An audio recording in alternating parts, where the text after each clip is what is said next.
नमस्कार दोस्तों। आज हम आपको बताएंगे हजारी प्रसाद द्विवेदी का जीवन परिचय। तो दोस्तों वीडियो को आखिरी तक आप जरूर देखिए। तो दोस्तों अभी तक आपने हमारे इस यूट्यूब चैनल को सब्सक्राइब नहीं किया तो प्लीज़ सब्सक्राइब कर लीजिए।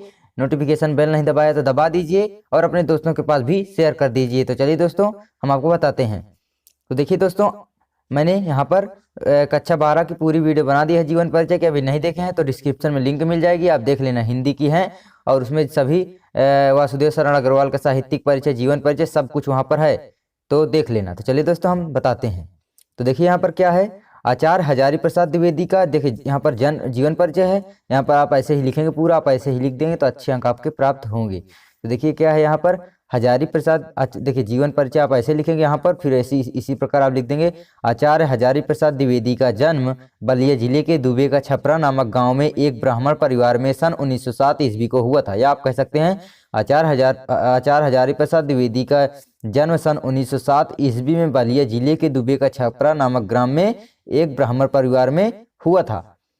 पारिवारिक परंपरा के अनुसार इन्होंने प्रारंभ में संस्कृत भाषा का अध्ययन किया, जैसे कि ब्राह्मण लोग करते हैं, संस्कृत पहले पढ़ते हैं। ठीक इसी प्रकार देखिए, पारिवारिक परंपरा के अनुसार इन्होंने प्रारंभ में संस्कृत भाषा का अध्ययन किया। इन्होंने काशी विश्वविद्यालय से ज्योतिषाचार्य की परीक्षा उत्तीर्ण की। कुछ दिनों बाद ये शांति निकेतन चले गए और वहाँ हिंदी भवन के निदेशक के पद पर कार्य करते रहे। ये साहित्य साधना की ओर भी आकर्षित हुए। इन्होंने काशी विश्वविद्यालय में हिंदी विभाग के अध्यक्ष पद पर कार्य किया। इसके एक वर्ष पहले लखनऊ विश्वविद्यालय से इसके एक वर्ष पहले लखनऊ विश्वविद्यालय से डीलिट की उपाधि से सम्मानित हुए। ठीक है, डीलिट की उपाधि लखनऊ विश्वविद्यालय ने सम्मानित किया, इन्हें डीलिट की उपाधि प्रदान की। ठीक है, आप इस प्रकार याद कर लीजिए। देखिए, भारत सरकार ने इन्हें पद्म भूषण अलंकार से सम्मानित किया।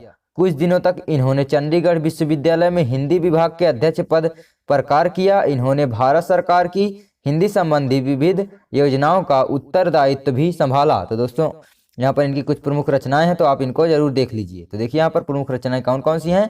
बाणभट्ट की आत्मकथा, ठीक है, बाणभट्ट की आत्मकथा, पुनर्नवा, अशोक के फूल, यहाँ पर ये निबंध है सभी, ये वाली दूसरी रचना ये निबंध है। अशोक के फूल, कुटज, कल्पलता, विचार प्रवाह और आलोक पर्व, ये दोस्तों निबंध हैं। ठीक है, फिर से पढ़ देता हूँ। बाणभट्ट की आत्मकथा, पुनर्नवा और ये अशोक के फूल, कुटज, कल्पलता, विचार प्रवाह, आलोक पर्व, ये निबंध हैं और ये दूसरी रचना है। ठीक है, तो चलिए एक बार हम पुनः पढ़ देते हैं। तो दोस्तों मैं आपको ये भी बता दूं कि मेरे एक चैनल है, अभी तक उसको सब्सक्राइब नहीं किया तो प्लीज़ जाइए, उसको भी सपोर्ट कीजिए। और वहाँ पर भी मैं मोबाइल से रिलेटेड टिप्स ट्रिक देता हूँ और वहाँ पर बताता हूँ कि मैं वीडियोज़ कैसे यूट्यूब पर डालता हूँ और कैसे बनाता हूँ और क्या करता हूँ, सब कुछ वहाँ पर मिल जाएगा। वहाँ पर ब्लॉगिंग भी करता हूँ, जहाँ जाता हूँ वहाँ पर दिखाता हूँ। तो आप जाइए, उस चैनल को भी अपने दोस्तों के पास शेयर कीजिए और सब्सक्राइब कीजिए। तो दोस्तों यहाँ पर फिर से मैं एक बार पढ़ देता हूँ। तो देखिए, अब मैं बता देता हूँ आप याद कैसे करेंगे। आचार्य देखिए, सबसे पहले आप लिखेंगे जीवन परिचय, फिर यहाँ पर लिख देंगे। देखिए, इसी प्रकार लिखेंगे तो आप आसानी से अच्छे अंक प्राप्त कर पाएंगे। और यहाँ पर देखिए, मैंने जैसे लिखा है पूरा ऐसे लिखिएगा। और अगर आपकी राइटिंग नहीं बैठती तो आप मुझे कमेंट कीजिए, मैं एक दिन में आपको राइटिंग सुधारने की ट्रिक बताऊँगा। एक दिन में मैंने अपनी राइटिंग सुधार ली थी। ठीक है, एक दिन सर ने मुझको बहुत डांटा था, जिससे मैं रात को पूरी राइटिंग सुधार लिया था। अगले दिन पूरी राइटिंग मेरी ऐसे बैठने लगी, नहीं मेरी भी राइटिंग बहुत ख़राब थी और इंग्लिश में भी। तो बताइए, मैं आपको ट्रिक बता दूंगा जैसे मैंने सुधारा। तो देखिए यहाँ पर क्या है, फिर से पढ़ देता हूँ। आचार्य हजारी प्रसाद द्विवेदी का जन्म बलिया जिले के दुबे का छपरा नामक गाँव में एक ब्राह्मण परिवार में सन 1907 ईस्वी को हुआ था। ठीक है, और देखिए, पारिवारिक परंपरा के अनुसार इन्होंने प्रारंभ में संस्कृत भाषा का अध्ययन किया। इन्होंने काशी विश्वविद्यालय से ज्योतिषाचार्य की परीक्षा उत्तीर्ण की। ठीक है, और देखिए कुछ दिनों बाद ये शांति निकेतन चले गए और वहाँ हिंदी भवन के निदेशक के पद पर कार्य करते रहे। ये साहित्य साधना की ओर भी आकर्षित हुए। इन्होंने काशी विश्वविद्यालय में हिंदी विभाग के अध्यक्ष पद पर भी कार्य किया।